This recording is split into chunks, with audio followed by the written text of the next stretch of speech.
A reading from the Holy Gospel according to Mark. When Jesus had crossed in the boat to the other side, a large crowd gathered round him, and he stayed by the lakeside. Then one of the synagogue officials came up, Jairus by name, and seeing him, fell at his feet and pleaded with him earnestly, saying, "My little daughter is desperately sick. Do come and lay your hands on her to make her better and save her life." Jesus went with him, and a large crowd followed him. They were pressing all round him. Now there was a woman who had suffered from a hemorrhage for 12 years. After long and painful treatment under various doctors, she spent all she had without being any the better for it. In fact, she was getting worse. She had heard about Jesus, and she came up behind him through the crowd and touched his cloak. "If I can touch even his clothes," she had told herself, "I shall be well again." And the source of the bleeding dried up instantly, and she felt in herself that she was cured of her complaint.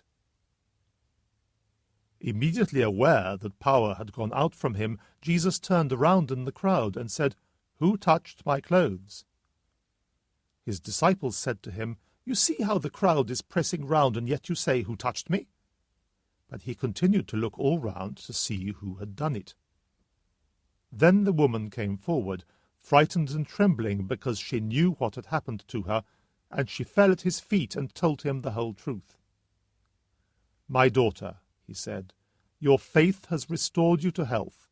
Go in peace and be free from your complaint." While he was still speaking, some people arrived from the house of the synagogue official to say, "Your daughter is dead. Why put the master to any further trouble?" But Jesus had overheard this remark of theirs, and he said to the official, "Do not be afraid, only have faith." And he allowed no one to go with him except Peter and James and John the brother of James. So they came to the official's house, and Jesus noticed all the commotion, with people weeping and wailing unrestrainedly. He went in and said to them, "Why all this commotion and crying? The child is not dead, but asleep."